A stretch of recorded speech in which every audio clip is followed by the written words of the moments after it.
Whoopi Goldberg says working on The View can feel like hell before co-hosts address rumors they're on Epstein list. Whoopi Goldberg kicked off The View praising the crowd's reception because the gig can feel like hell.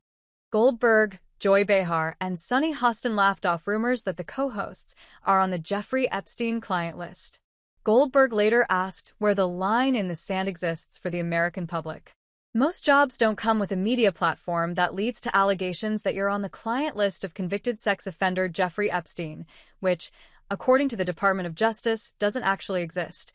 But that's one of many reasons why Whoopi Goldberg thinks her gig as moderator of The View can feel like hell sometimes. The 69-year-old Oscar-winning actress began Tuesday morning's episode by taking in an extra-long audience reception, which saw the studio crowd rise to its feet for a sustained round of applause for Goldberg and co-hosts Joy Behar, Sunny Hostin, Sarah Haynes, and Alyssa Farah Griffin. Let us say this to you. Thank you for that, because sometimes this gig can feel like hell, Goldberg said. And sometimes you feel like people are just angry at you all the time, so to get a welcome like this morning, we really appreciate it. Goldberg then introduced a hot topic about some of MAGA's most faithful, who are feeling betrayed right now over a promise administration officials have been repeatedly making, referencing the alleged Epstein client list that United States Attorney General Pam Bondi once claimed was in her possession, sitting on her desk. There's nothing sitting on anybody's desk, Goldberg asserted, before Behar made a point about why she thinks conservative politicians leaned into hawking the idea that the Epstein list existed in the first place. What's interesting about this case for me? First of all, there is no list, Behar observed.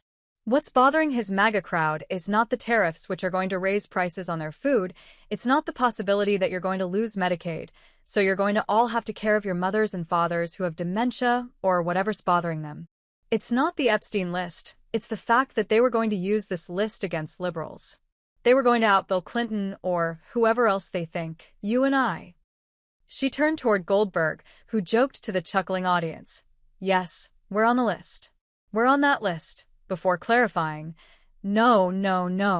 You're laughing, but we were placed on that list. Hostin, a former federal prosecutor, jumped in to clarify that, according to online detractors, Goldberg and Behar were allegedly on the list, while Griffin added that the internet is convinced of the false information. Griffin, who previously worked for Donald Trump at the White House before resigning and subsequently speaking out against the president, said that she feels politicians might look for things that affirm your own worst instincts, and that those who actually deserve ire from Republicans are often not celebrity figures. It's not Joy and Whoopi? Hostin asked. Fortunately, it's not Joy and Whoopi, Griffin replied. She continued, I was on the inside of government. I was a lot more partisan before I was on the inside, and you suddenly see facts that aren't black and white. They're not blue and red, they're not Democratic and Republican. They're often just ugly, dirty, and things that oftentimes you can't even make public because of the dangers associated with it.